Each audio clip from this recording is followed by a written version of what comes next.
Far along a lonely path beneath the grey mountains, a single rider moved through rain and drifting ash, while unseen fires burned beyond the hills.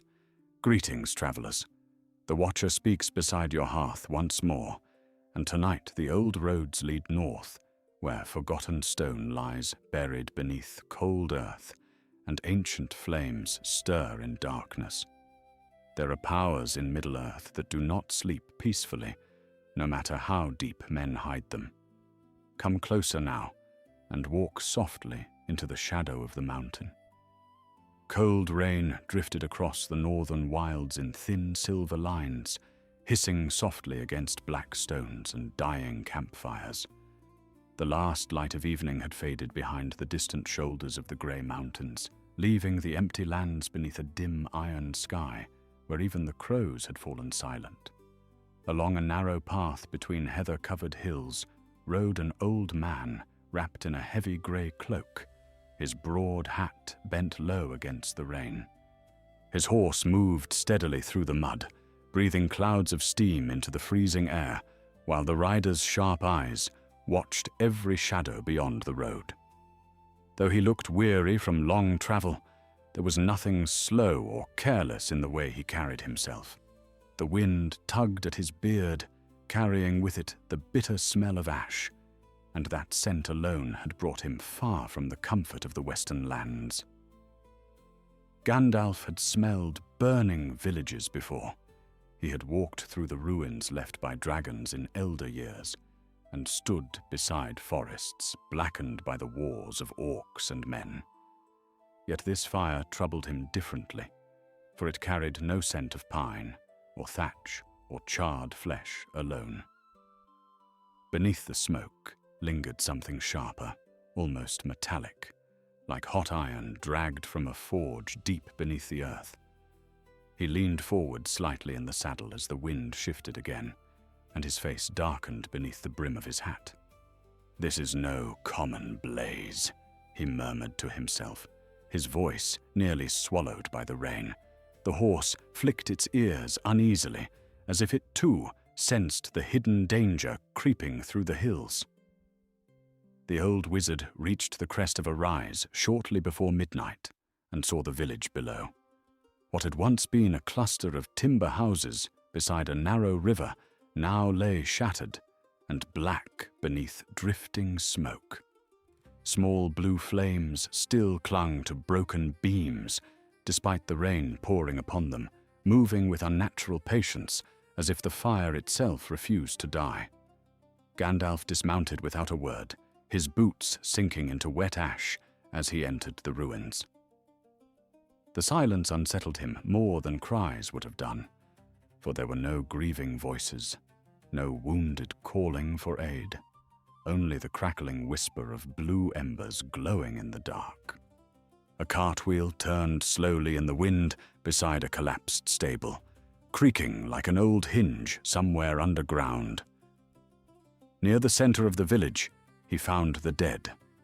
3 bodies lay beside the stone well, wrapped in scorched cloaks, stiffened by rainwater and soot. Gandalf knelt heavily beside them, brushing ash from one man's shoulder with careful fingers. Their flesh bore strange burns, unlike ordinary flame, deep blue-black marks spreading across skin and cloth alike, as though the fire had seeped into their bones before killing them. The wizard's eyes narrowed with growing concern, and he reached within his cloak for his pipe, though he did not light it. Habit often steadied his thoughts, but tonight even the comfort of smoke felt unwelcome. "What have you awakened in these hills?" he whispered quietly. A sound answered him from the darkness beyond the ruined houses. Gandalf rose at once, his staff already in hand before the echo fully faded. Somewhere near the edge of the village, loose stones shifted beneath hurried feet, followed by the sharp gasp of someone struggling to breathe. The wizard moved silently through the wreckage until he reached the remains of a grain shed, half buried beneath collapsed timber. There, crouched beneath broken boards and trembling violently from cold and terror, hid a boy no older than 14. His face was smeared with soot, and his wide eyes reflected the pale blue fires still burning across the village ruins. The boy flinched at the sight of Gandalf's tall shadow, looming above him, clutching a rusted knife with shaking hands. "Stay back," he rasped, though fear cracked his voice before the threat could sound real. Gandalf slowly lowered his staff and crouched beside the wreckage, letting the rain strike his shoulders while he studied the terrified child. "If I wished you harm, lad, I would not have spoken first," he said calmly. The boy stared at him for several seconds, breathing hard through clenched teeth before finally lowering the knife. Even then, he could not stop shaking. "They came out of the hills," he whispered. "Men in black cloaks. They carried fire in iron cages." Gandalf's expression hardened, though he kept his voice gentle. "How many?" he asked quietly, while helping the boy crawl free from the debris. The child stumbled once his feet touched the muddy ground, exhaustion nearly sending him to his knees. "I do not know," he answered. "Too many. Some were men, but others—" His words faltered as fresh terror filled his eyes. Gandalf rested one hand firmly upon the boy's shoulder. "Speak plainly," the wizard said. "Whatever you saw cannot harm you now." The boy swallowed hard and glanced toward the dark hills beyond the village. "Their faces burned," he whispered, "not with red flame like torches. Blue fire came through their skin and eyes." Rain intensified around them, drumming heavily against the ruins while distant thunder rolled across the mountains. Gandalf led the boy beneath the shelter of a cracked stone archway beside the old well, where at least the wind could not strike them directly. From within his cloak, the wizard produced a small flask and handed it over. The boy drank greedily, coughing as warmth spread through his frozen chest. For a moment, neither of them spoke. Gandalf listened instead to the silence hanging over the ruined village, and beneath the storm he thought he heard something else far away beneath the earth, a dull rhythmic pulse like the beating of an enormous hidden heart. At last the boy spoke again, his voice quieter now. "They were searching for someone," he said, while wiping rainwater from his face. "The village elder told them nothing, and then their leader touched the well with his hand. The fire came out afterward. It spread over everything."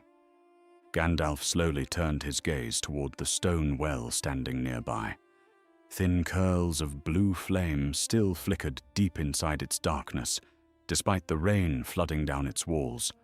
The wizard approached cautiously, his boots scraping against wet stone. When he peered into the depths below, he saw no water at all.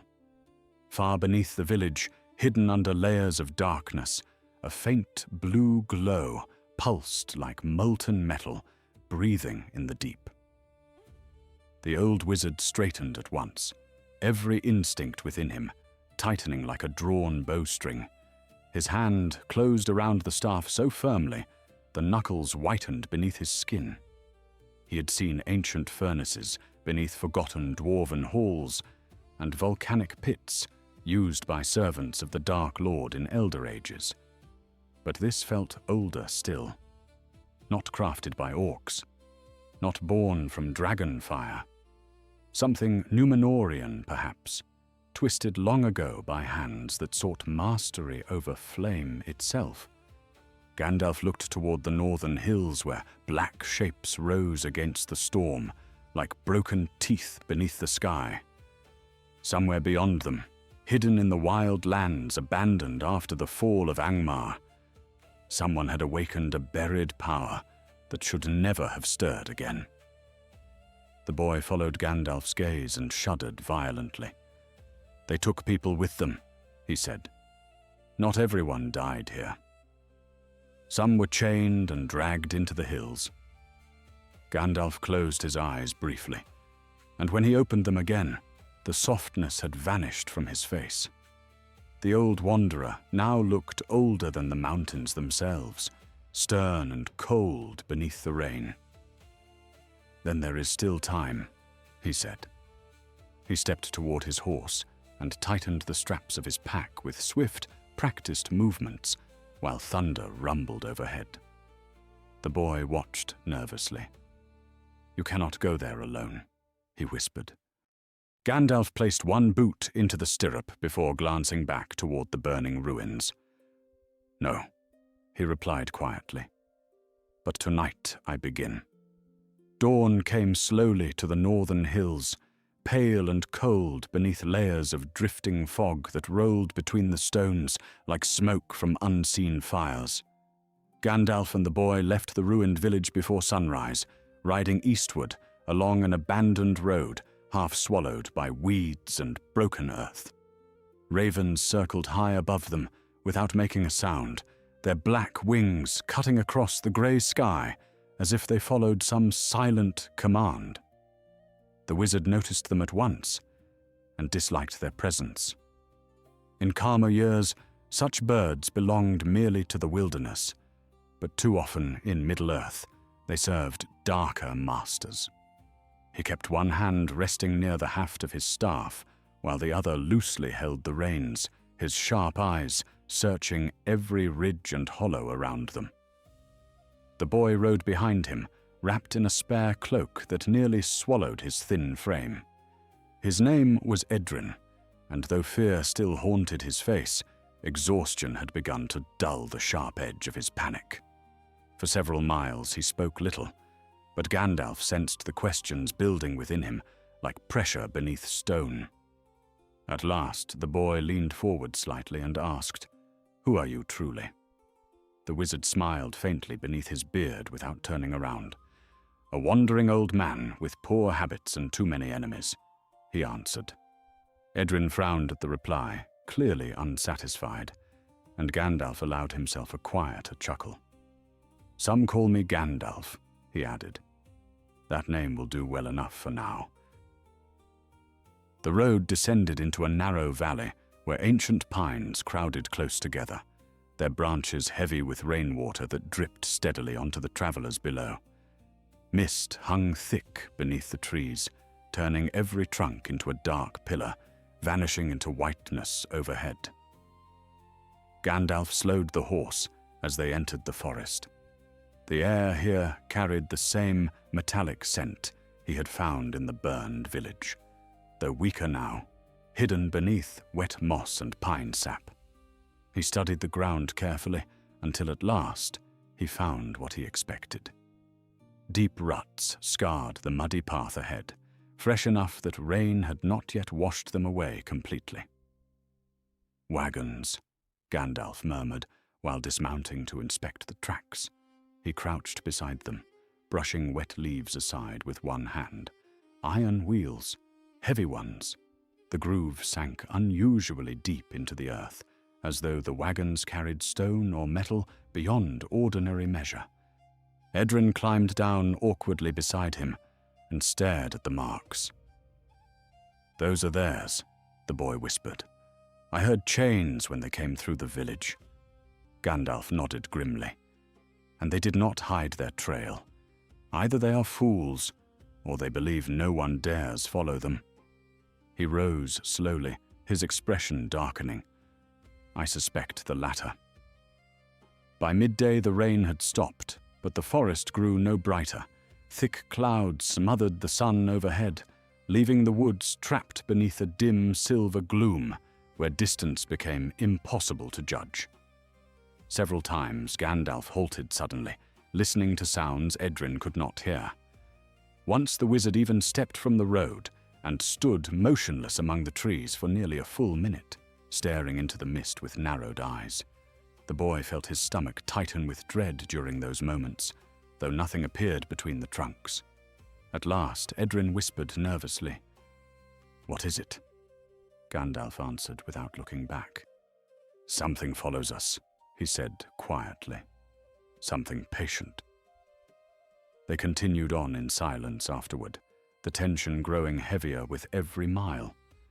Then, somewhere far behind them, A branch cracked sharply in the forest gloom. Gandalf spun instantly, staff raised. For several heartbeats, nothing moved except drifting mist. Then shapes emerged slowly between the pines. 3 men stepped onto the road wearing travel-stained cloaks and dark leather armor beneath. Their hands rested near their swords, though none had drawn steel yet. The tallest among them had streaks of grey in his beard and hard, weathered eyes that studied Gandalf with deep suspicion. "You travel dangerous roads, old man," the stranger said. His voice carried the rough accent of the northern Dunedain. Gandalf lowered his staff slightly, but did not relax. "So do you," he replied calmly. The men exchanged quick glances before the leader stepped closer. "You came from the western village," he said. It was not a question. Gandalf nodded once. "And you have been tracking the same enemy I seek." The ranger's eyes narrowed at that. "Perhaps," he answered. "Or perhaps we are tracking you." For a long moment, nobody moved. Edrin felt sweat gathering beneath his collar, despite the cold air. Then Gandalf sighed heavily and leaned against his staff, as if suddenly tired of the entire business. "If I served the enemy," he muttered, "I would certainly choose servants less dramatic than hidden rangers creeping through wet bushes." One of the younger men snorted despite himself, and the tension broke slightly.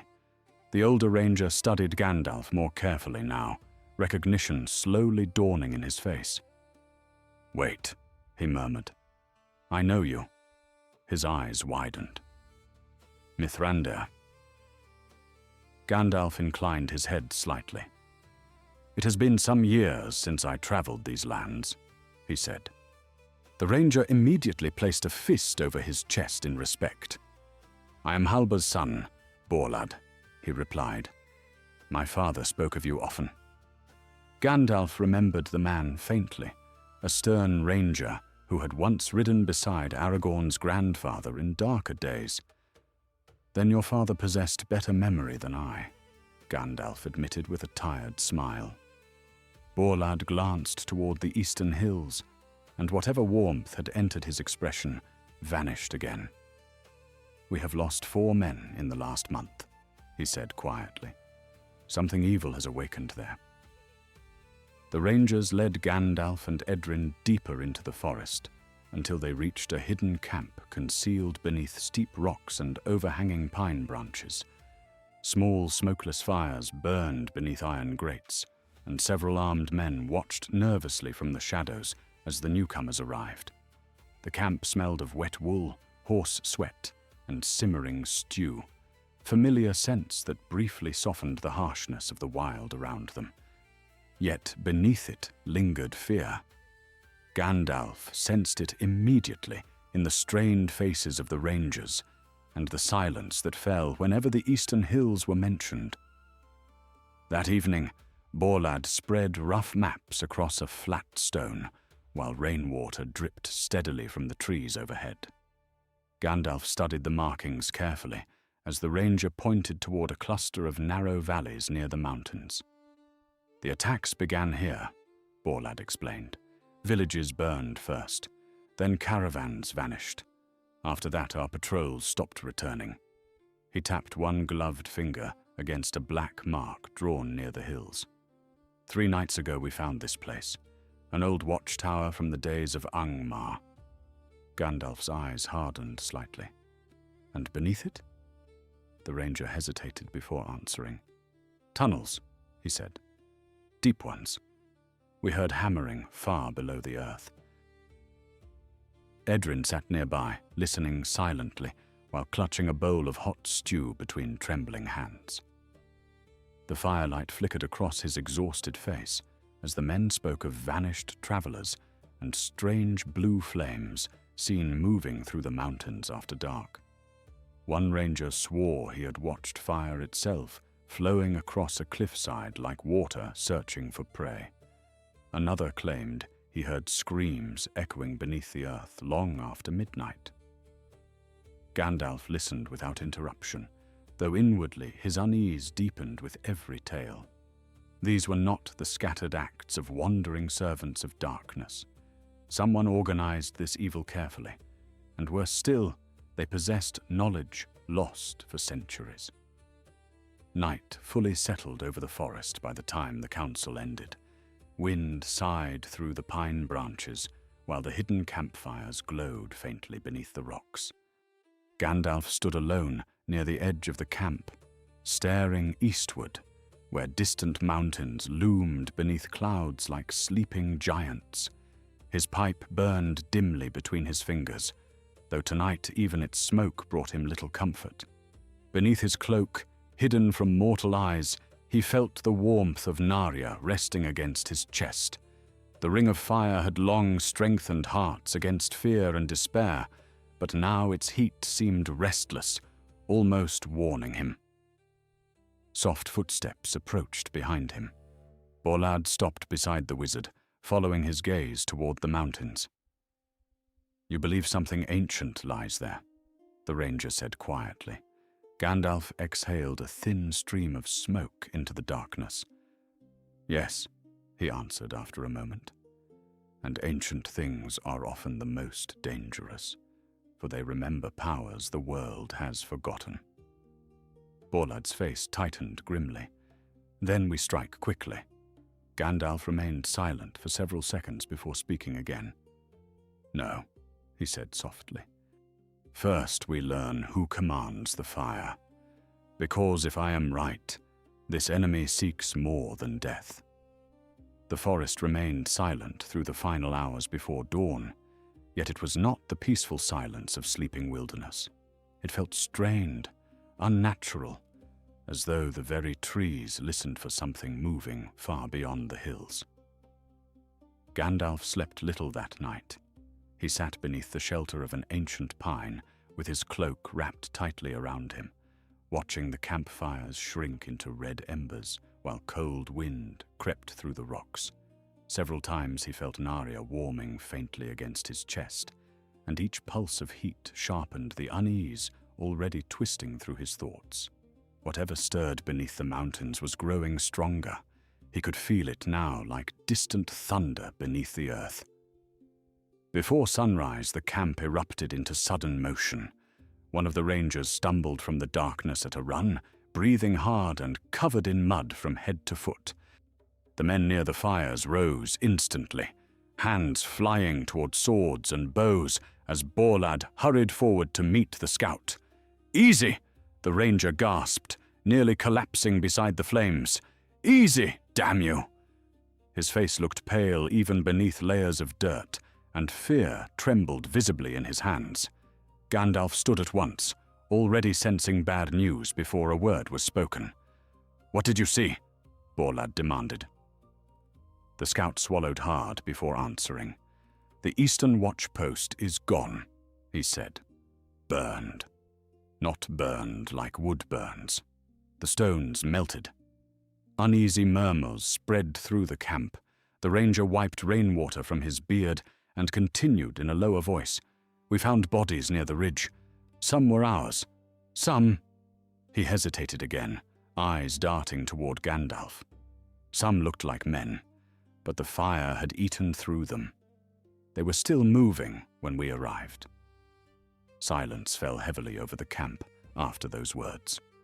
Even hardened rangers shifted uneasily near the fires. Gandalf stepped closer, his expression grave beneath the shadow of his hat. "Tell me exactly what you saw," he said. The scout nodded shakily. "Their skin split open with blue light beneath it," he whispered. "One of them tried to speak, but flame came out instead of words." Several men muttered curses under their breath. Borlad's jaw tightened, as though he fought to suppress rising anger or fear. Gandalf alone remained outwardly calm, though inwardly his thoughts raced through half-forgotten histories buried in ancient lore. Fire that consumed flesh, yet left the body moving. Flame bound into living form. Such things had once been attempted in the darkest years of Númenor before its fall. "We move now," Borlad declared sharply, turning toward his men. "If the enemy spreads farther west, more villages will die before winter." Rangers began gathering supplies at once, tightening armor straps and preparing horses with practiced speed. Yet Gandalf raised one hand before the company could depart. "If you charge blindly into those hills," he warned, "you will feed the fire rather than stop it." Borlad frowned. "Then what would you have us do? Sit here while they burn the north?" Gandalf met the ranger's gaze steadily.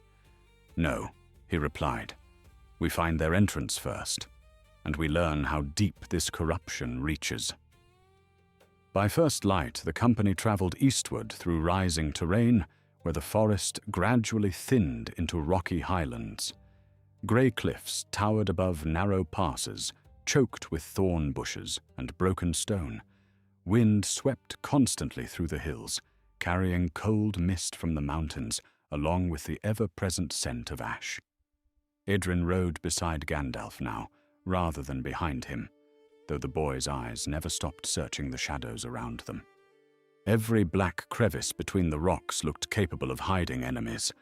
Every distant movement made his hand tighten nervously around the small knife at his belt. Near midday they reached the ruins of the eastern watchpost. The sight halted even the hardened rangers in stunned silence. What had once been a square stone tower overlooking the valley had collapsed inward upon itself, like wax left beside a furnace. Blackened stones lay melted together in grotesque shapes, their surfaces frozen into waves and ripples, as though the entire structure had briefly turned liquid. Thin smoke still drifted from cracks between the ruins despite the cold mountain air. Gandalf dismounted slowly, his boots crunching across brittle ash as he approached the wreckage. The bodies lay scattered near the tower entrance. Rangers and horses alike had been burned almost beyond recognition, yet no ordinary flame could have caused such destruction. Steel helmets had partially melted against skulls. Shields looked warped and twisted like soft clay. One corpse near the shattered gate still twitched faintly, though half its chest had been burned away entirely. Blue embers pulsed deep inside the ruined body with terrible life. Edrin turned away at once, vomiting beside the rocks. Several rangers muttered prayers beneath their breath. Gandalf knelt beside the twitching corpse and studied it carefully. The dead man's remaining eye rolled wildly toward him, filled with unbearable agony. Cracks spread across the ranger's blackened skin, and dim blue light glowed beneath them like molten metal beneath cooling stone. "Help me," the man rasped weakly. Then his mouth opened wider than any human jaw should allow, and blue fire burst outward in a violent stream. Gandalf struck the corpse instantly with his staff. A sharp white flash exploded across the ruins, followed by a thunderous crack that echoed through the valley. The body collapsed at once, into lifeless ash. For several heartbeats nobody spoke. Smoke drifted slowly through the shattered tower, while the echo of Gandalf's strike rolled away into the distant hills. Borlad stared at the ashes with grim horror. "What was that thing?" he whispered. Gandalf rose heavily, leaning harder upon his staff than before. "A man once," he answered quietly. "Now merely fuel." The wizard's face looked older suddenly, burdened by memories he did not wish to revisit. "There were tales in forgotten records," he continued. "Stories of alchemists in corrupted Numenor seeking ways to bind spirit and flame together. Most believed such knowledge lost after the downfall." Borlad kicked angrily at a scorched stone.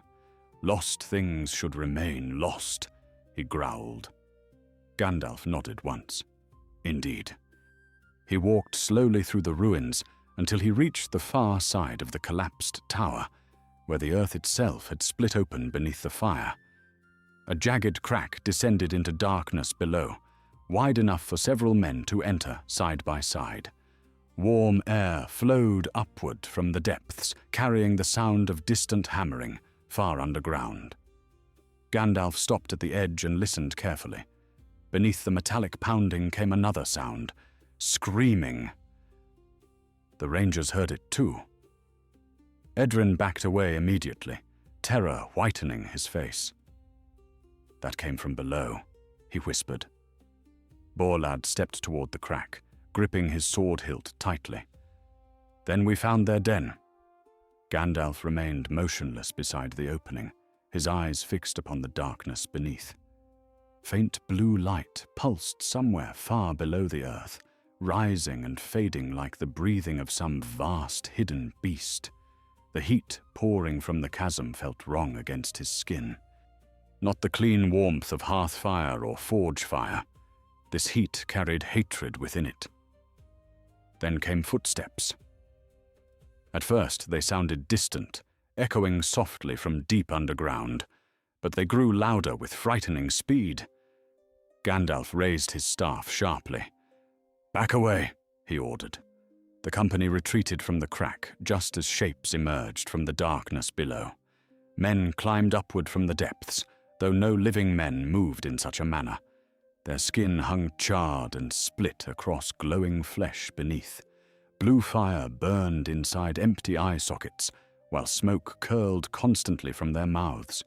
Rusted armor clung to blackened bodies that should already have been dead.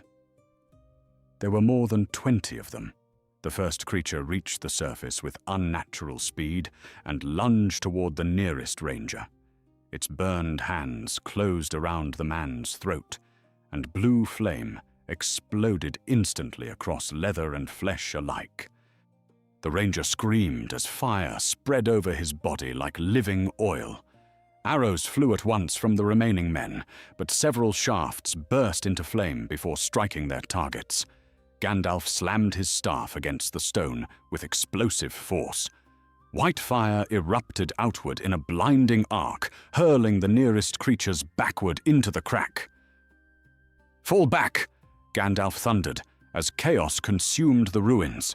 "Do not let them touch you!" The ruins erupted into violence beneath the grey mountain sky. Rangers scattered across broken stone, while the burning creatures surged upward from the crack in the earth with terrifying speed. Arrows hissed through smoke-filled air, striking blackened bodies that barely slowed as blue fire leaked from their wounds instead of blood. One ranger hacked downward with his sword and severed a creature's arm at the elbow. Yet the thing kept advancing, as though pain no longer existed for it. Gandalf strode forward into the chaos with his staff blazing white at the tip, his cloak snapping wildly behind him in the heat rolling from the fissure. The old wizard no longer looked like a wandering traveler. In that moment, he seemed carved from storm and fire alike. A burning corpse leapt toward Edrin with smoke pouring from its ruined jaw. The boy stumbled backward across loose stones, terror freezing him where he stood.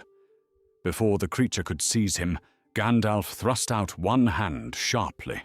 A burst of white flame exploded between them, with a sound like splitting ice. The creature flew sideways into the shattered tower wall, smashing through cracked stone before collapsing into a heap of smoking ash. Edrin stared in stunned silence, while Gandalf turned toward him without lowering his staff. "Move, lad!" the wizard barked. "Fear will kill you faster than fire." Borlad rallied his men near the ridge overlooking the ruins. "Shields together!" he shouted, while dragging a wounded ranger away from the advancing creatures. Steel clashed against charred limbs as the northern men formed a desperate defensive line across the broken stones. Yet every time one of the burning dead fell, more emerged from the crack below. Some still wore fragments of ranger cloaks. Others carried rusted helmets from forgotten kingdoms long buried beneath these hills. Gandalf saw enough to understand the truth. These things were not newly created. The furnace beneath the mountains had been feeding for years. Smoke thickened rapidly around the battlefield, carrying the bitter stench of burned flesh and molten iron. Gandalf raised his staff again, but before he struck, a deep horn blast echoed from somewhere below the earth. The sound rolled through the crack like thunder inside a cavern, low and ancient enough to make even the burning creatures halt briefly. Blue light flared violently beneath the fissure, pulsing brighter than before. Gandalf's face darkened instantly. "Back!" he shouted toward the rangers. "All of you now!" Borlad did not argue. Something in the wizard's voice carried a warning beyond ordinary fear. The ground shook beneath them seconds later. Stones split apart across the ruins as tremendous heat surged upward through the crack. A wave of blue flame erupted into the open air with explosive force, swallowing several burning corpses and hurling molten debris across the ridge. Rangers threw themselves behind shattered walls, while horses screamed in panic farther down the slope. Gandalf planted his staff against the earth and stood firm against the blast, though even his cloak whipped violently in the furnace wind pouring from below. Through the storm of fire, he saw movement deep within the fissure, shapes descending rather than climbing. Then they appeared. Men emerged slowly from the smoke, wearing long black cloaks, trimmed with dark iron scales. Their armor gleamed faintly blue beneath drifting ash, and each carried a lantern formed from black metal cages glowing with unnatural fire inside. Unlike the creatures before them, these men walked calmly, untouched by the flames roaring around them. At their head came a tall figure, with silver threaded through his dark beard and a narrow scar crossing one blind eye. Though age lined his face, he moved with the bearing of nobility, long hardened into cruelty. The stranger stopped at the edge of the fissure and surveyed the battlefield without visible concern. His single living eye settled upon Gandalf almost immediately. "Mithrandir," he said calmly, his voice carrying across the ruins despite the roaring flames. "I wondered how long it would take before your wandering nose found this place." Several rangers exchanged nervous glances, but Gandalf merely tightened his grip upon the staff. "And I wondered which fool dared disturb powers buried since the fall of Númenor," he replied coldly. The scarred man smiled faintly. "Fool?" he echoed. "No. Heirs. The kingdoms of the north rot into dust, while Gondor weakens far to the south. Men freeze in forgotten villages, while elves flee across the sea. Yet beneath these mountains sleeps power enough to forge a new age." He lifted the iron lantern slightly, and the blue fire inside twisted like a living thing. The old kings feared this flame because they lacked the will to master it. Gandalf's expression hardened further. "You are no king," he said quietly. "Only another servant preparing chains for himself." At those words, the stranger's calm expression shifted for the first time. Anger flickered briefly behind his remaining eye, before vanishing again beneath cold control. "You speak as though you understand what lies below," he said. Gandalf met his gaze steadily. "More than you do." Silence stretched between them, while smoke curled through the shattered ruins. Then the wizard took one slow step forward. "You have awakened something ancient," he warned. "Already it consumes your followers. Soon it will consume you as well." The scarred man laughed softly, though the sound carried little warmth.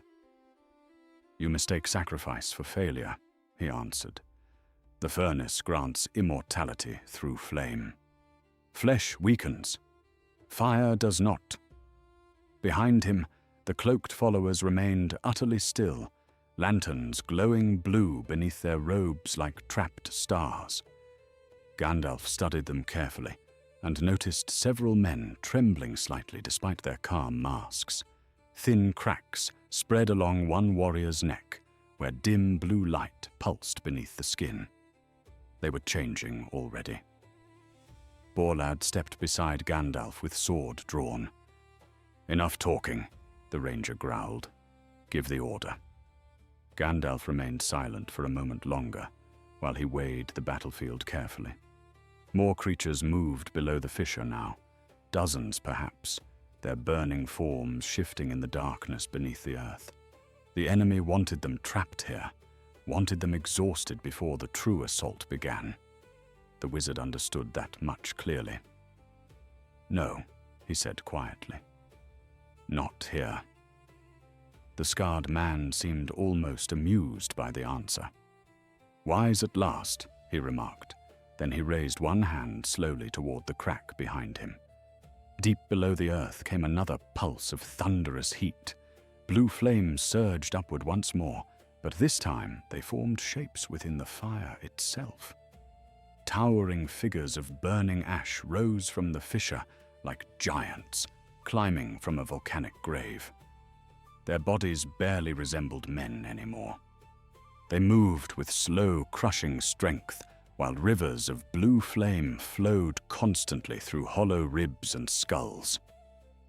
Even Borlad's hardened rangers recoiled at the sight. Gandalf's face tightened grimly. These were no wandering dead now. The furnace had begun creating soldiers. He felt Narya burning hot against his chest beneath the folds of his cloak, reacting violently to the corrupted fire before him. The Ring of Fire longed to resist this darkness, yet Gandalf knew unleashing its true strength openly could carry dangers of its own. Too much power revealed in the wrong place might awaken eyes far more terrible than those standing before him now. The scarred leader extended his hand toward the wizard, almost mockingly. "Come below, Mithrandir," he called over the roaring fire. "See the furnace with your own eyes. Witness the rebirth of flame." Gandalf stared at him for several long seconds, while ash drifted through the air between them. Then the old wizard slowly lifted his staff, and white light flickered once more across the shattered ruins. "I will indeed see your furnace," he answered coldly, "but not as its servant." The enemy leader's smile faded. Then the mountains shook again. The tremor rolled through the mountains with such force that stones burst loose from the cliffs above the ruins. Rangers stumbled across the broken ground, while dust and ash poured from the shattered watchtower in thick, choking clouds. Deep beneath the fissure came a roar unlike any living creature's voice, vast and furious, vibrating through the earth itself until even the air seemed to tremble. The burning giants halted suddenly, their hollow bodies pulsing brighter as if answering some hidden command below. Gandalf felt the heat rising through the crack intensify with alarming speed. Whatever lay beneath the mountains had begun to awaken fully. "Retreat to the ridge!" Borlad shouted at once, dragging one wounded ranger away from the collapsing stones. Men scrambled uphill through drifting smoke, while arrows flew from the rear guard to slow the advancing creatures. Several shafts struck burning flesh and vanished instantly into blue flame. Gandalf remained near the fissure a moment longer, his staff raised before him, while violent wind whipped his cloak around his legs. Across the ruins, the scarred leader watched him calmly, though the furnace light now flickered wildly across the man's face. Even he looked uneasy. Then another roar thundered upward from below. The crack widened violently. Flame exploded skyward in a massive column that illuminated the entire valley in cold blue light. Rocks shattered outward like fragments from an exploding forge, while several burning giants were hurled screaming back into the depths below. Rangers threw themselves flat against the earth as molten debris rained across the ruins. Gandalf struck the ground with his staff, creating a shield of white fire around himself, and Edrin, just as blazing stones crashed nearby. The heat slammed into them like the breath of an opened furnace door. Even Gandalf grimaced beneath it. When the eruption finally subsided, the battlefield had changed entirely. The fissure was now a gaping wound in the earth, nearly 40 feet across, descending deep beneath the mountains into an enormous cavern glowing with pulsing blue light. Through drifting smoke, Gandalf glimpsed vast stone bridges far below, and enormous iron structures rising from rivers of molten fire. Hammering still echoed from the depths, but now it sounded frantic rather than controlled. Something had gone wrong beneath the mountain. The wizard sensed it immediately. The scarred leader sensed it too. For the first time, uncertainty crossed the man's face as he turned sharply toward the chasm. One of his black-cloaked followers hurried close and whispered urgently into his ear. Gandalf could not hear the words, but he saw fear spreading quickly among the cultists gathered near the fissure. Several glanced downward nervously while tightening their grip on the glowing iron lanterns. Blue cracks had begun spreading visibly across their skin now, creeping upward from beneath collars and sleeves like veins filled with molten light. "You have lost control," Gandalf called across the ruins. The scarred man turned back instantly, fury flashing in his remaining eye. "Silence!" he snapped, though his voice no longer carried calm certainty. Another tremor shook the mountain beneath them. This time screams rose clearly from deep underground, not battle cries, panic. The cult leader's jaw tightened visibly as more terrified shouts echoed from below the earth. Then came a sound far worse: laughter. It drifted upward from the depths in low, distorted waves, neither wholly human nor wholly beast. Several cultists recoiled at once. Gandalf's expression darkened. "What did you awaken down there?" Borlad demanded beside him. The wizard did not answer immediately. He listened instead to the echoes rising from beneath the mountain, piecing together old memories from ancient records, half forgotten even among the wise. At last he spoke softly enough that only the nearest men heard him. "Not merely a furnace," he murmured. "A prison." Borlad stared at him in confusion, but before he could ask further questions, movement erupted within the chasm below. Figures came running across the distant stone bridges deep underground. At first, Gandalf believed they were fleeing workers or prisoners. Then the blue firelight revealed the truth.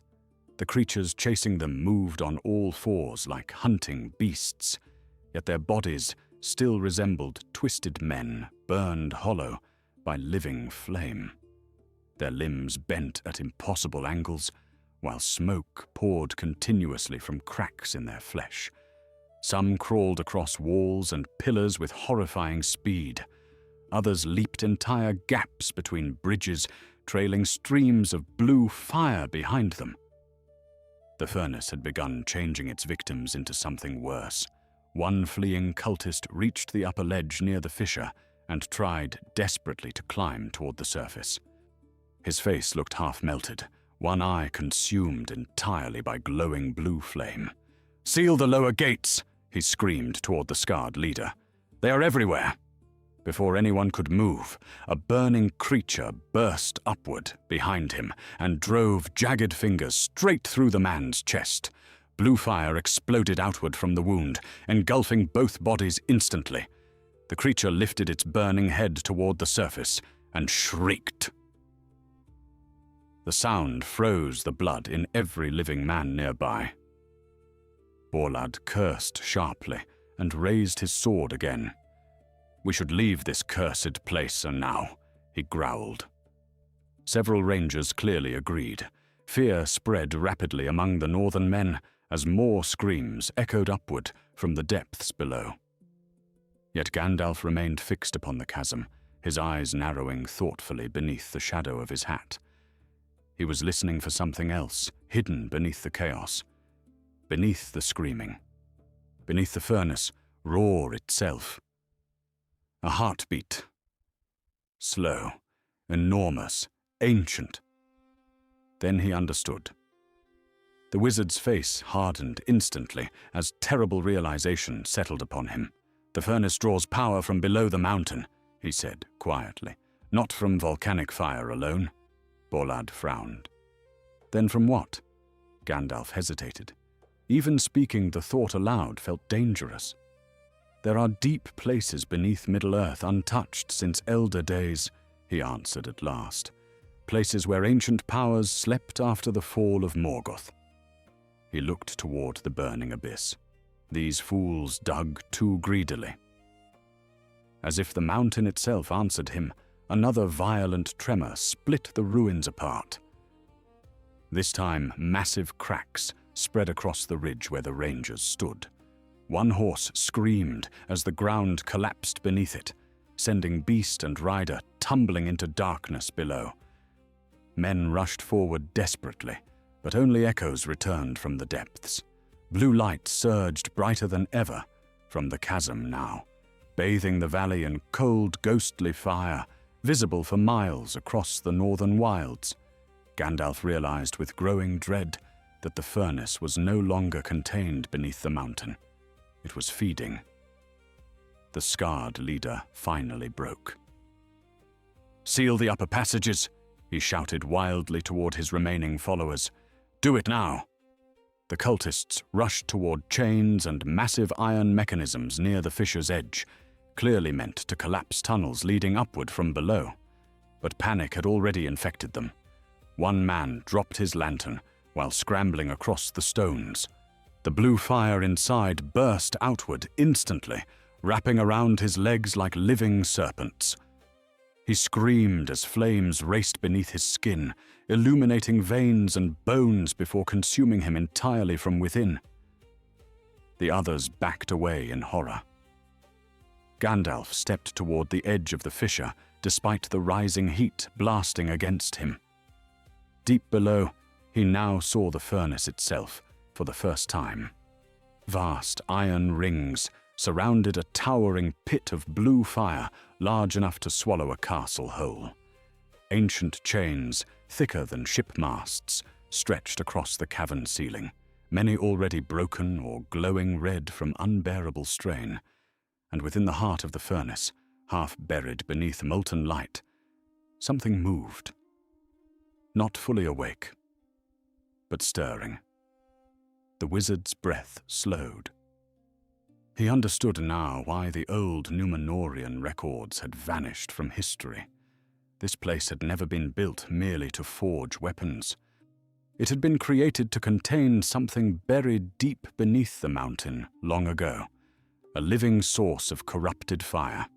Perhaps a spirit of ancient ruin left over from the wars of Morgoth himself. The furnace had not created the evil below. It had only kept it chained. And now the chains were failing. Ash drifted across the shattered ridge like black snow, while the mountain groaned beneath their feet. Gandalf remained at the edge of the abyss, staring into the furnace below, his face grim beneath flickering blue light. Far beneath the hanging chains and broken stone bridges, the thing imprisoned within the fire continued to move slowly beneath the molten glow. It possessed no clear shape yet. At times it resembled a massive hand pressing upward through liquid flame. Then the image vanished again, beneath boiling fire and shadow. But each movement shook the cavern enough to rattle stones loose from the ceiling overhead.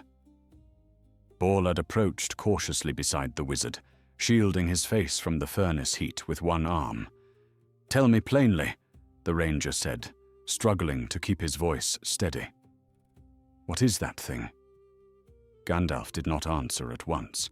His eyes remained fixed upon the depths below, while distant screams echoed upward through the tunnels. At last he spoke in a low voice. "Long before Sauron forged the One Ring, before Angmar, before even Númenor rose from the sea, Morgoth corrupted many spirits to serve his wars." He tightened his grip upon the staff. "Some took shape in fire. Borlad stared down into the chasm, his expression darkening. "A demon," he whispered. Gandalf exhaled slowly. "Not one of the great Balrogs," he answered. "Those fled or perished long ago. But lesser spirits existed beneath them. Creatures bound to flame and destruction." The ranger's jaw tightened. "And this furnace held one captive?" Gandalf nodded faintly. "So it would seem. The Númenóreans must have discovered it beneath the mountains centuries ago. They built this place to imprison it and harness fragments of its fire." His gaze hardened. "Then greed overcame wisdom, as it often does." Another tremor rolled upward from below, nearly knocking Edrin from his feet. The boy clung desperately to a broken pillar, while terrified cries echoed through the ruins around him.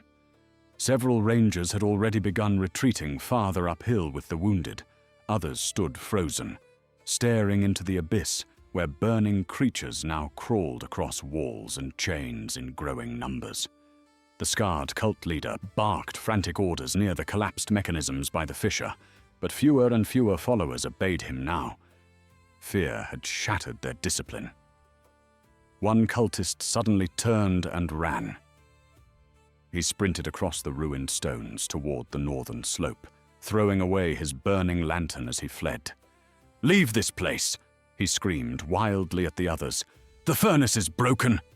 Several of the black-cloaked men hesitated visibly. Then a streak of blue fire erupted upward from the chasm below. It struck the fleeing man in the back with explosive force. The cultist froze mid-step as glowing cracks spread instantly across his body from head to toe. For one terrible second, he remained standing. Then his entire form collapsed inward into a heap of burning ash. Silence followed. Even the other cultists recoiled from the sight. The scarred leader slowly lowered his outstretched hand. Thin streams of smoke curled from his fingers. "Cowards!" he hissed, though strain now twisted his features. Gandalf watched him carefully and saw the truth immediately. Blue light pulsed faintly beneath the scarred man's skin now as well. The furnace had marked him long ago, perhaps longer than any of them realized. The leader noticed Gandalf staring and smiled bitterly. "You think me corrupted," he said quietly across the ruins. "Yet I have seen what lies beneath these mountains. I have touched power forgotten by kings and wizards alike." "You touched chains," Gandalf replied coldly, "and mistook them for a crown." The cult leader's expression darkened with sudden hatred. "You speak of wisdom while the world dies by inches," he snapped. "I have seen villages starving through winter. I have seen Gondor abandon the north while orcs breed in hidden valleys." He stepped closer to the fissure, blue fire flickering across his face. "Men need strength, Mithrandir. Real strength. Not riddles from old wanderers." Gandalf listened silently while ash swirled between them in the furnace wind. Then the wizard's voice grew softer, almost weary. "Strength without mastery destroys the hand that wields it," he said. Below them came the deafening sound of snapping metal. One of the colossal chains suspended across the cavern had broken entirely.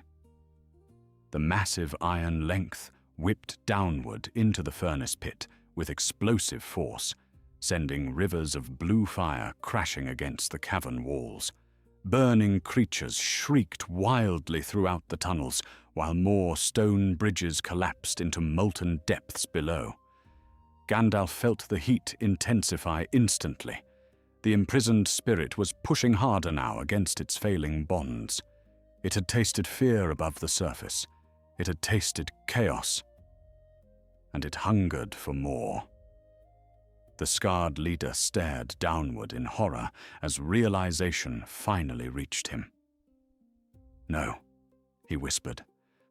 "The lower seals were stable.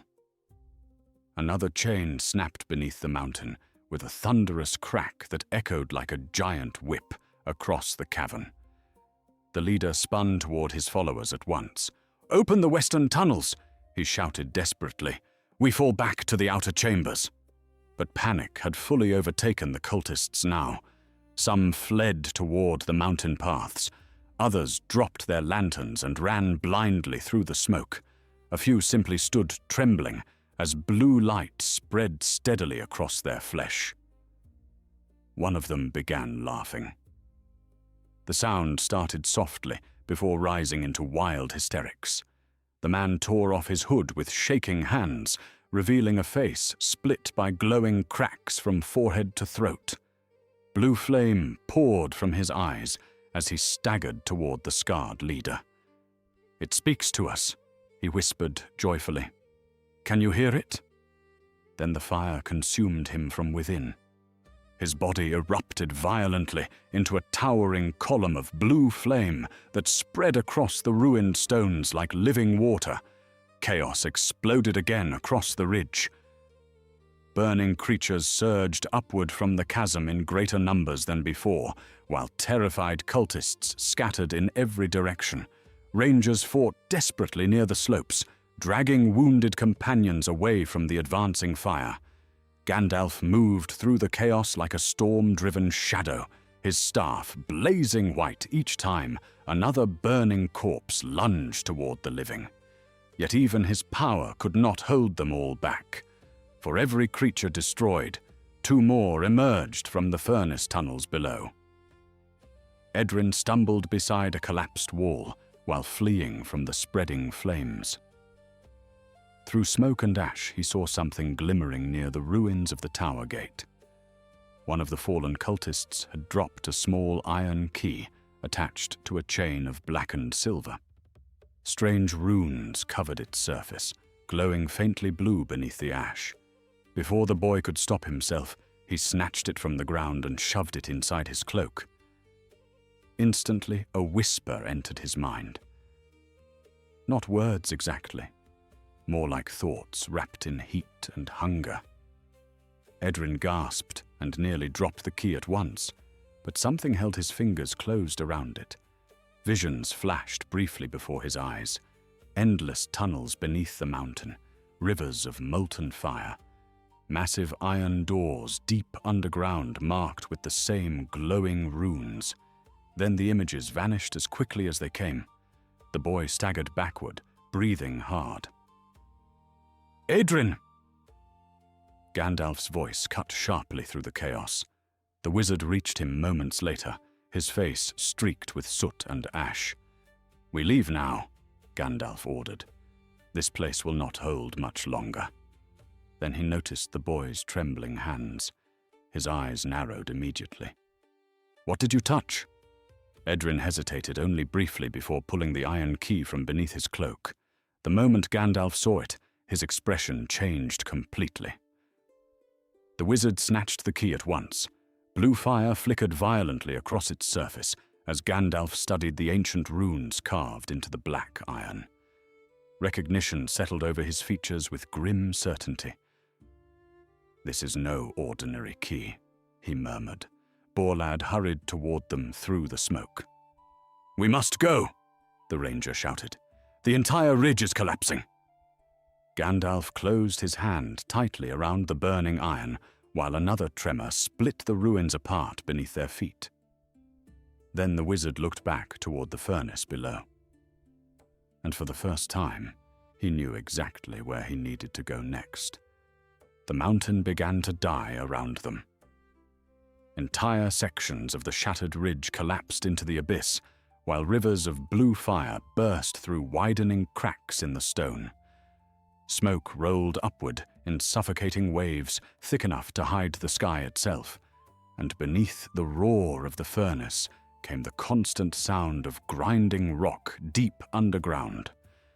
Gandalf led the surviving rangers away from the ruins along a narrow mountain path barely visible through drifting ash. Behind them, the broken watchtower disappeared beneath another violent eruption of flame. Edrin glanced back only once before turning away in horror.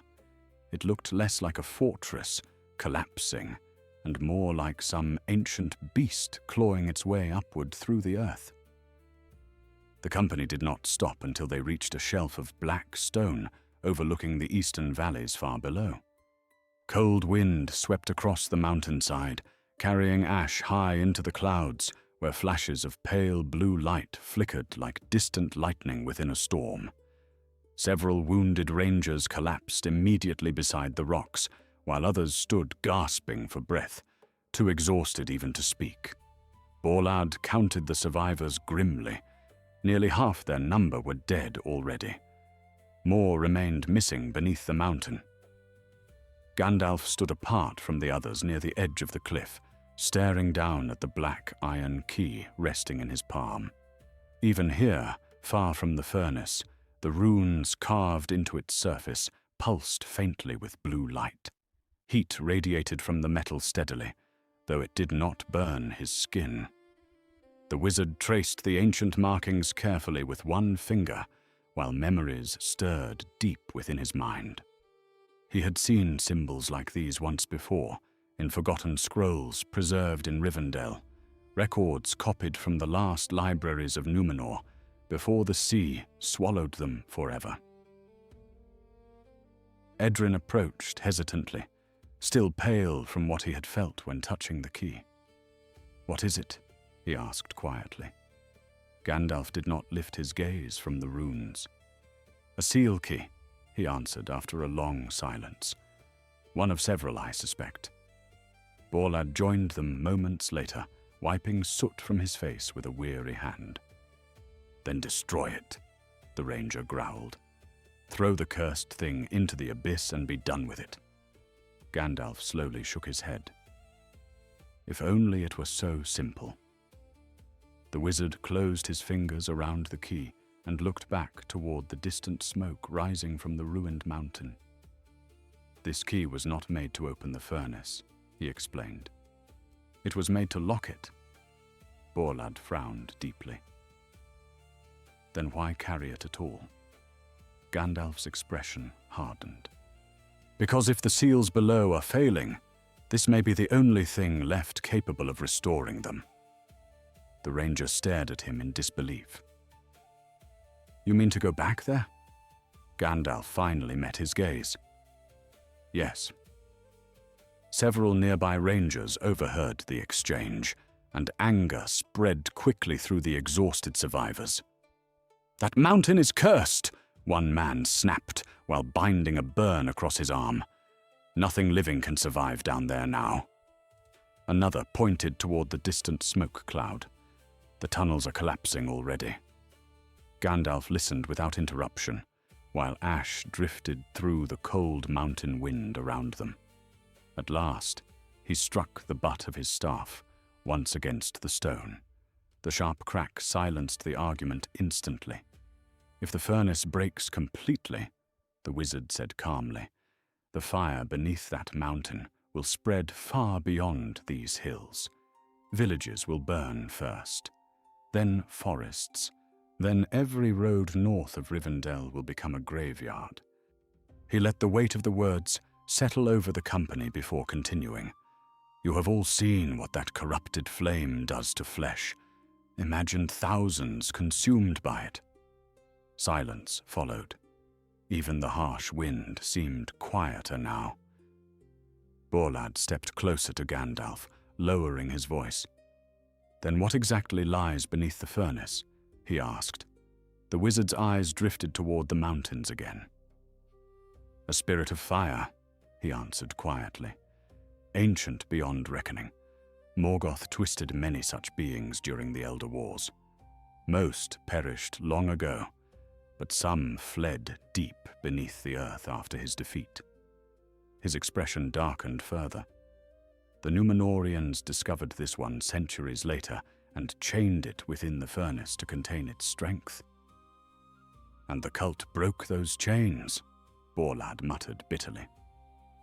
"No," Gandalf replied. "Worse. They fed it." The ranger fell silent. Night descended slowly across the mountains, while the survivors sheltered among narrow cliffs overlooking the valleys below. No fires burned in the camp. Nobody wished to see flame after what they had witnessed. Men wrapped themselves tightly in cloaks against the cold and spoke only in whispers, while distant tremors still rolled occasionally through the earth beneath them.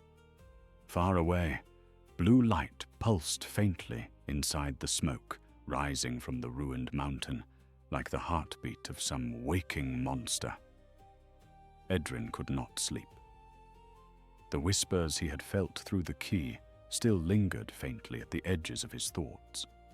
Whenever he closed his eyes, he saw tunnels descending endlessly beneath the mountain, iron doors marked with glowing runes, and rivers of molten fire flowing beneath vast black halls. At last, he rose quietly and wandered toward the cliff, where Gandalf stood alone beneath the stars. The wizard seemed almost motionless in the darkness, yet the boy sensed his mind working constantly behind those deep, shadowed eyes. "You knew this would happen," Edrin said softly. Gandalf glanced toward him without surprise. "No," he answered, "but I feared something near it." The boy hesitated before speaking again. "When I touched the key, I saw doors below the furnace." The wizard's attention sharpened instantly. "Describe them." Edrin swallowed nervously. Huge doors made from black iron, covered in the same runes. He frowned while struggling to recall the vision clearly. There were chains around them too, and behind the doors, his voice faltered. "What did you see?" Gandalf asked quietly. The boy stared toward the distant mountain. "Eyes," he whispered. For a long moment, the wizard said nothing. Then Gandalf slowly removed his pipe from within his cloak and lit it with a faint touch of his fingers. Warm orange sparks briefly illuminated his face against the cold darkness. He inhaled deeply before speaking again. "The furnace was only the outer prison," he said at last. "The true seals lie deeper below. If they fail entirely, the spirit beneath the mountain will no longer remain trapped." Edrin's stomach tightened painfully. "Can it be killed?" he asked. Gandalf exhaled smoke into the night wind. "Perhaps," he answered. "But not by swords or ordinary fire." His eyes drifted briefly toward the hidden warmth beneath his cloak, where Narya rested unseen. "Some powers in this world cannot simply be destroyed. Only bound, delayed, contained." Far below them in the valleys, wolves suddenly began howling. Not one pack, many. The sound rolled across the wilderness beneath the mountains in long, mournful waves. Rangers stirred uneasily from their restless sleep, while several men reached instinctively for weapons. Gandalf lowered the pipe slowly from his lips, listening carefully. The howls did not sound natural. They carried the same strained distortion the burning creatures possessed, as though something beneath the mountain had already begun spreading farther through the wild. Borlad emerged from the darkness moments later, with sword in hand. "Scouts report movement below the eastern slopes," he said grimly. "Dozens of figures heading north through the valleys." Gandalf nodded once, unsurprised. "The furnace is driving them outward." The ranger looked toward the smoke-clouded mountain. "Then dawn may already be too late." Gandalf closed his hand firmly around the iron key. "Which is why we descend before sunrise." Borlad stared at him for several seconds, before finally giving a weary curse beneath his breath. "You truly mean to enter that place again?" Gandalf's gaze remained fixed upon the burning mountain in the distance. "Not the furnace," he said quietly. "The prison beneath it." Then, somewhere far below the earth, another chain snapped. Before dawn, the company descended once more toward the mountain, though only a handful, now followed Gandalf willingly. Most of the surviving rangers remained behind to guard the wounded and watch the valleys below, where strange blue lights already wandered through the darkness like drifting spirits. In the end, only Borlad and 4 hardened northern men chose to enter the mountain again beside the wizard. Edrin refused to stay behind, despite every warning given to him. Fear still haunted the boy's face, yet something stronger now pulled him forward. The whispers from the Iron Key had not fully left him. Somewhere beneath the earth, ancient doors waited. The eastern slopes looked far worse in daylight. Smoke poured constantly from new cracks splitting the mountainside, and the snow farther above had melted entirely into streams of steaming black water. Dead pine trees covered the lower ridges, their trunks scorched dark blue, as though lightning had struck them repeatedly. No birds flew overhead anymore. No animals moved among the rocks. The wilderness itself seemed to recoil from the corruption spreading beneath the mountain. Gandalf walked in silence at the head of the company, while the Iron Key hung from a chain wrapped tightly around his wrist. They reached the ruins of the watchtower shortly after sunrise. Little remained standing now beyond fragments of blackened walls jutting from collapsed stone. The great fissure had widened even further during the night. Heat blasted continuously from the abyss in suffocating waves strong enough to sting exposed skin. Yet beneath the roaring furnace and distant screams from below came another sound now. Chanting. Borlad heard it first. The ranger raised one hand sharply for silence, while the company crouched among shattered rocks near the edge of the chasm. Far below, faint voices echoed through the cavern depths in slow, rhythmic patterns. Gandalf listened carefully, his expression darkening with each repeated phrase. The language belonged to ancient Numenor, though twisted by centuries of corruption. "They are trying to break the final seals," he said quietly. "The cult has not abandoned the furnace after all." Edrin peered nervously into the abyss. "After what happened here?" Gandalf nodded grimly. "Desperation drives men toward madness faster than wisdom." He rose slowly from behind the rocks and looked toward a narrow stairway carved into the cavern wall below the fissure. The ancient path spiraled downward into smoke and darkness, partially broken in places, yet still passable. "The lower prison lies beneath the furnace chambers," the wizard said. "That stair leads there." Borlad muttered a curse beneath his breath while tightening his grip on his sword. The descent into the mountain felt like entering the throat of some sleeping beast. Heat thickened around them with every level they passed. The stone walls sweated streams of black moisture that hissed when they touched exposed veins of blue fire running through cracks in the rock.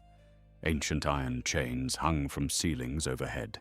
Many snapped apart or twisted violently, as though immense force had strained against them for centuries. Sometimes the company crossed narrow bridges suspended over rivers of molten flame far below. Other times they moved through tunnels where entire walls glowed faintly blue from hidden heat behind the stone. The deeper they descended, the louder the chanting became. At last, the stairway opened into an enormous chamber, carved directly beneath the furnace itself. Gandalf halted immediately upon the threshold. Even he looked shaken by the sight before them. Massive pillars surrounded the cavern like the supports of some underground cathedral, though many had collapsed or cracked open from unbearable heat. Rivers of molten fire flowed between ancient iron walkways, while colossal chains descended from darkness overhead into the furnace pit below. And at the center of the chamber stood the cultists. Perhaps 30 remained alive. They knelt in circles around enormous black iron doors built into the far wall beneath the furnace itself. The doors towered nearly 60 feet high and were covered entirely in glowing runes identical to those upon the key Gandalf carried. Thick chains wrapped across them in overlapping layers, though many links had already melted or snapped apart. Blue fire pulsed steadily through widening cracks between the doors while the cultists chanted louder with every passing moment. The scarred leader stood before them all. His transformation had worsened terribly since the battle above. Glowing fissures now covered nearly half his face and neck, leaking blue flame from beneath the skin itself. Yet he still stood upright through sheer force of will, one hand pressed against the ancient doors while chanting in the corrupted tongue of Numenor. Several nearby cultists had changed even further. Some no longer possessed visible eyes. Others trembled constantly, as though their bones burned beneath the flesh. "They are feeding the prison with themselves," Gandalf whispered. Borlad stared in disbelief. Why would anyone do this willingly? The wizard's gaze remained fixed upon the scarred leader. "Because the spirit below promises power to the desperate." Gandalf slowly raised his staff. "And because once the furnace marks a soul deeply enough, it becomes difficult to hear anything else." As if sensing his presence, the scarred leader suddenly stopped chanting and turned toward the shadows where the company stood hidden. For a moment, neither side moved. Then the leader smiled. "You came," he said softly, though his voice now carried an unnatural echo beneath it. "Good. You should witness the rebirth." Gandalf stepped forward alone onto the iron walkway, while the furnace thundered beneath the chamber. "There will be no rebirth here," the wizard replied. "Only ruin." The cult leader laughed quietly and spread his arms toward the towering doors behind him. "You still do not understand," he said. "The world above is dying already. Kingdoms crumble. Men hide behind fading walls, while darkness spreads from every shadow." Blue flame flickered brighter through the cracks in his skin. "But below this mountain sleeps strength enough to reshape Middle-earth itself." Gandalf's face remained hard as stone. "You mistake destruction for strength." The scarred man's remaining human eye narrowed bitterly. Easy words from an immortal wanderer. His voice rose now with growing fury. "You do not bury children after winter starvation. You do not watch villages vanish while elves sail westward and kings abandon the north." The chamber trembled violently beneath them as his rage echoed against the furnace walls. "I offered these people fire because nobody else offered them hope." For the first time, sadness touched Gandalf's expression. "And now you offer them slavery," the wizard answered quietly. The scarred leader turned sharply toward the doors behind him. "No," he whispered. "Freedom." Then he slammed both hands against the ancient seals. The entire chamber exploded with blue light. Chains snapped violently across the cavern ceiling, while molten fire burst upward from the furnace pit below. The black iron doors shuddered inward, beneath tremendous force from the other side. Deep beneath the roaring flames came a sound so vast and ancient, it barely resembled a voice at all. More like the grinding breath of mountains waking after centuries of sleep. The cultists screamed in ecstasy and terror alike. Then the doors began to open. The sound of the opening doors rolled through the chamber like the breaking of the world itself. Ancient iron screamed against stone, while the colossal seals slowly parted beneath impossible pressure from below. Blue fire erupted outward through the widening gap in violent waves, flooding the cavern with blinding light that swallowed shadows whole. cultists fell to their knees, weeping or laughing, as furnace wind tore through the chamber hard enough to shake entire pillars. Several chains snapped overhead and crashed into the molten rivers below with explosive bursts of flame.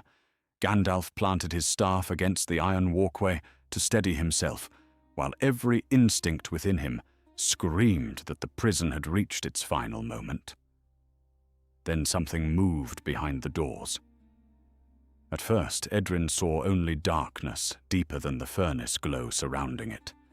But slowly, a shape emerged within the widening crack, towering and immense beyond proper understanding. Two vast eyes opened deep below the mountain, burning blue-white like stars trapped beneath the earth since the elder days. Their gaze swept across the chamber with terrible awareness. The heat rising from the prison became unbearable instantly. One ranger collapsed screaming as his armor began glowing red against his skin. Another tore off his gloves when blue cracks suddenly spread across his fingers like burning veins. The scarred leader stood before the opening doors with tears streaming down his face. "Lord of Flame," he whispered reverently, "we free you." Gandalf's expression hardened into something colder than anger. "No," the wizard said, quietly. "You free only death." He lifted his staff sharply, and white light exploded across the chamber with enough force to drive nearby cultists backward from the doors. For a brief instant, the advancing darkness behind the prison recoiled. The burning eyes narrowed. Then the mountain shook again. The spirit struck the doors from within. One entire side of the ancient seal burst inward with catastrophic force, hurling molten iron and shattered chains across the chamber. Cultists nearest the opening vanished instantly beneath the explosion of blue fire. The surviving rangers threw themselves behind broken pillars, while burning debris crashed around them like falling meteors. Gandalf staggered, but held his ground, white fire blazing from his staff against the furnace storm, raging outward from the prison. The thing beneath the mountain began climbing upward. Its body didn't possess one stable shape. At times it resembled a towering figure, formed entirely from molten stone and living flame.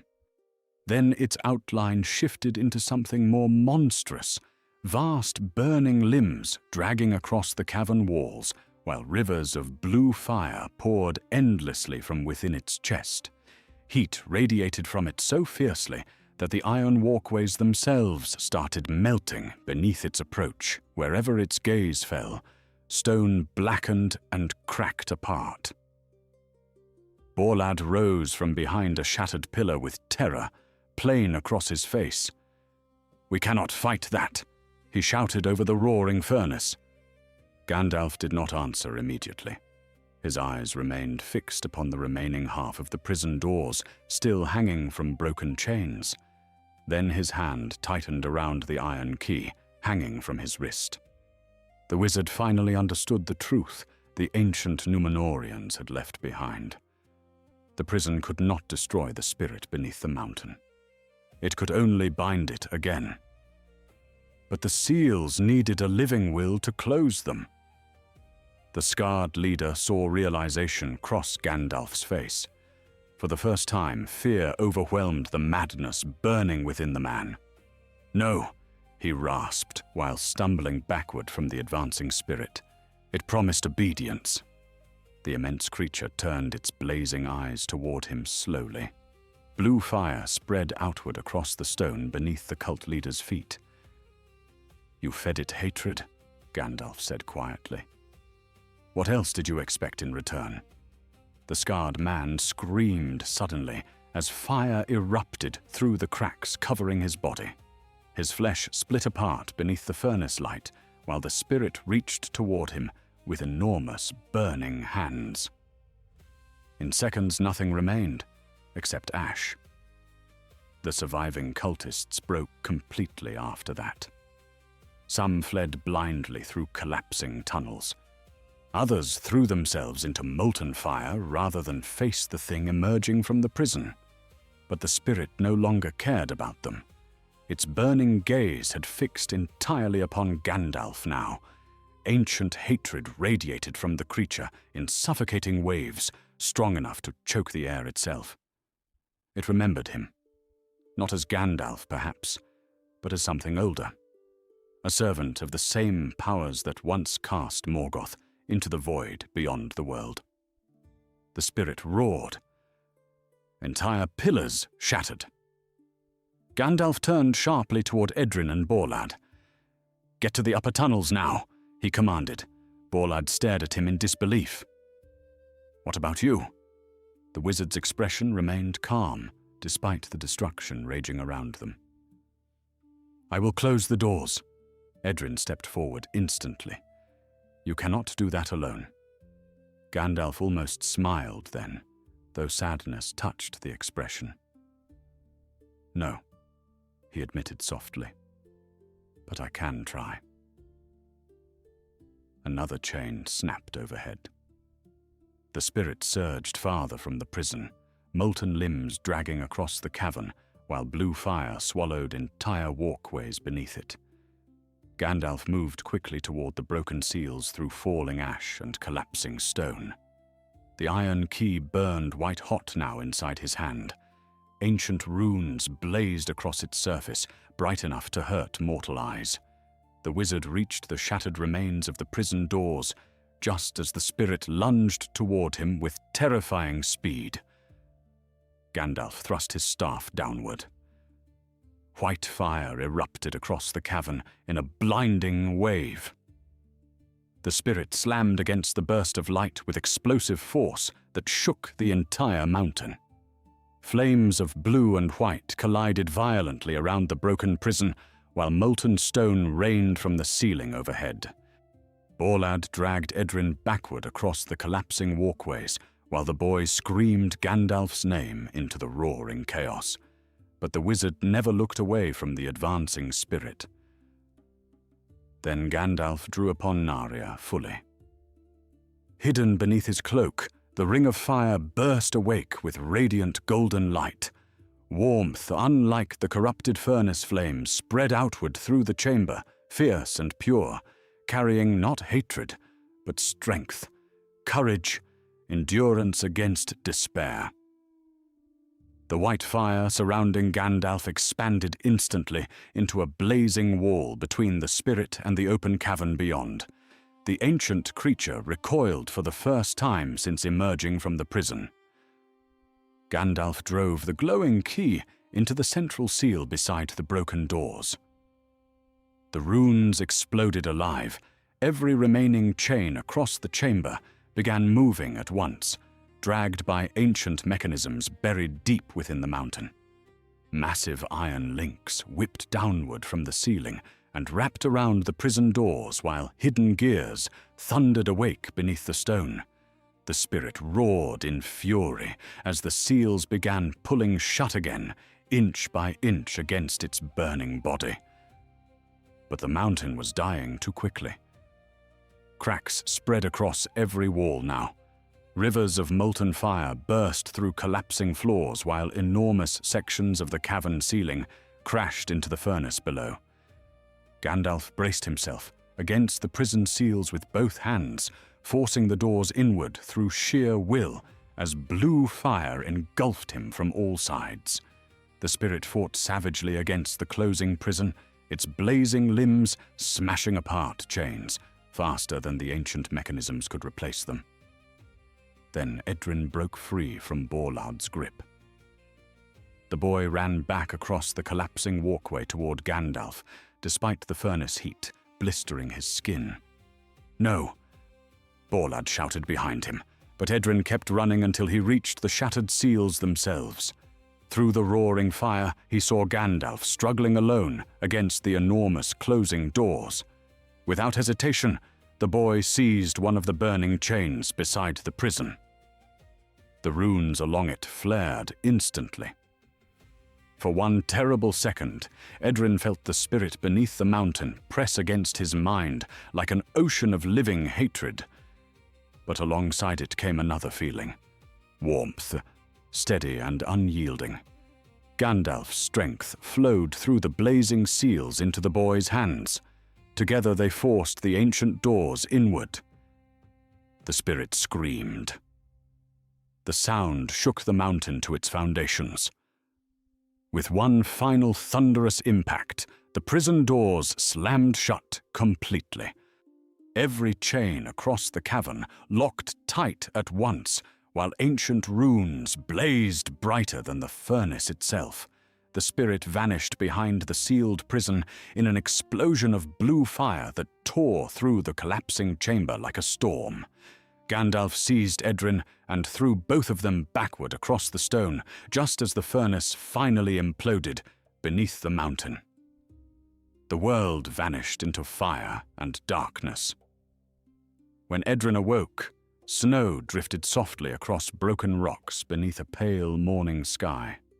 The mountain behind them had collapsed entirely during the night. Where the furnace once stood, now rose only a shattered, smoking crater, surrounded by blackened stone. Borlad and the surviving rangers moved silently among the ruins nearby, gathering the wounded and speaking in hushed, exhausted voices. For a long moment, Edrin feared Gandalf had perished beneath the mountain. Then he saw the old wizard sitting quietly upon a fallen stone overlooking the distant northern valleys. Gandalf looked terribly weary. Ash covered his cloak, and burn marks blackened one sleeve almost to the shoulder. Yet his pipe still glowed faintly between weathered fingers, while cold wind stirred his silver beard. Edrin approached slowly, until the wizard glanced toward him with tired eyes. "Is it over?" the boy whispered. Gandalf looked back toward the ruined mountain. "For now," he answered softly. Far above them, the first sunlight in many days finally broke through the clouds, shining pale and golden across the northern wilds, while the last traces of blue fire faded beneath the earth once more. Ну що, привітик. Хочу залишити трохи свої коментарі вживу про цю історію, яку створив. Дивіться, не завжди хочеться думати про якісь великі битви чи магію. Я весь час повертаюсь до думки про те, як сильно влада змінює людину. Ще до того, як вона це помітить. Колись у моєму житті був чоловік, з яким я працював кілька зим поспіль.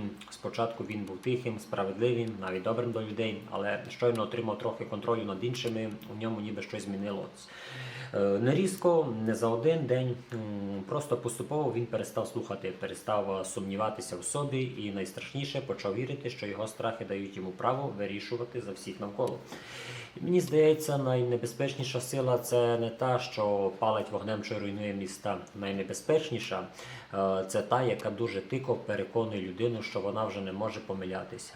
Мабуть, саме в той момент темрява й заходить у серце без стуку. Я думаю, що нам потрібно цього не допускати. Треба бути все добрими. Світ має бути добрий, розумієте? Тобто, своїми історіями я намагаюся донести до людини це, щоб ми маємо нести добро, то і воно обов'язково вернеться. З вами, як завжди, спостерігач. До нових зустрічей серед землі.